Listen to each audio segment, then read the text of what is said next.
নমস্কার বন্ধুরা, আমি অনুপের রান্নাঘরে আপনাদের সবাইকে স্বাগত। বাড়িতে যদি শুধু চিড়ে আর একটা পেঁয়াজ থাকে তাহলে 10 মিনিটে যা একবার খেলে বারবার খেতে ইচ্ছে করবে। চলুন দেখে নিই। এই রেসিপির প্রধান উপকরণ হচ্ছে চিড়ে। 300 গ্রাম নিয়েছি।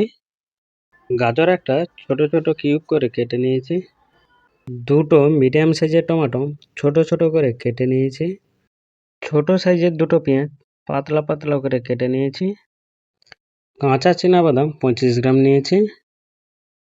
1 চামচ কুচানো কাঁচা লঙ্কা, কয়েকটি কারি পাতা, কিশমিশ 25 গ্রাম, গোটা কালো সর্ষে 1.5 চামচ। 2 থেকে 3 বার জল দিয়ে চিড়েটা ভালোভাবে পরিষ্কার করে ধুয়ে নিচ্ছি। প্রথমে চিড়েটা হালকা জলে ভিজিয়ে নিচ্ছি। বেশি ভিজাবেন না, তাহলে কিন্তু নরম হয়ে যাবে। ঠিক এই ছোট টিপসই রেসিপির স্বাদ বাড়িয়ে দেয়।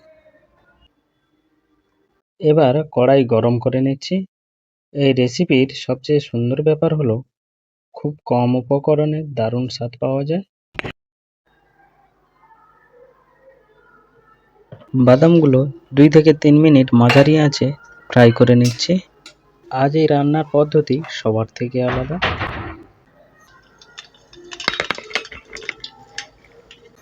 গোটা কালো সর্ষে 1.5 চামচ দিয়ে 30 থেকে 40 সেকেন্ড ভেজে নিচ্ছি।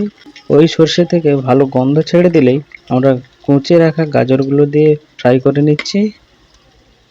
একই সঙ্গে কারি পাতাগুলোও দিয়ে দিচ্ছি। গাজরগুলো ফ্রাই হয়ে গেছে। এরপরে কুচিয়ে রাখা পেঁয়াজগুলি দিয়ে দিচ্ছি। পেঁয়াজটি দিয়ে 2 থেকে 3 মিনিট ভেজে নিচ্ছি। পেঁয়াজটি ভাজা হয়ে গেছে। এবারে কেটে রাখা টমাটোগুলো দিয়ে 1 থেকে 2 মিনিট ভেজে নিচ্ছি। এবারে স্বাদ মতো লবণ দিয়ে দিচ্ছি। হাফ চামচ হলুদ গুঁড়ো দিয়ে 1 মিনিট নেড়ে চেড়ে নিচ্ছি। কাঁচা কিশমিশগুলো দিয়ে 1 থেকে 2 মিনিট ভেজে নিচ্ছি। কুচানো কাঁচা লঙ্কাগুলো দিয়ে একবার নেড়ে চেড়ে নিয়ে ভিজিয়ে রাখা চিড়াগুলো দিয়ে দিচ্ছি। চিড়ে দিয়ে সব উপকরণ ভালোভাবে একসঙ্গে মিশিয়ে নিচ্ছি, যাতে প্রতিটা দানা মশলার স্বাদ পৌঁছে যায়। সব উপকরণ ভালোভাবে মেশানো হয়ে গেলে ভেজে রাখা বাদামগুলো দিয়ে দিচ্ছি। দিয়ে ভালোভাবে সব উপকরণের সঙ্গে ভালোভাবে মিশিয়ে নিচ্ছি। মাঝারি আঁচে 1 থেকে 2 মিনিটই যথেষ্ট। ব্যাস তৈরি হয়ে গেল গরম গরম চিড়ে পেঁয়াজ ভাজা।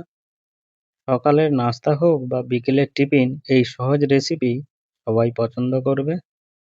এই রেসিপিটি ভালো লাগলে একটা লাইক দিন, বন্ধুদের সঙ্গে শেয়ার করুন, আর এমন সহজ ও সুস্বাদু রান্নার জন্য চ্যানেলটি সাবস্ক্রাইব করতে ভুলবেন না। আবার দেখা হবে নতুন রেসিপি নিয়ে।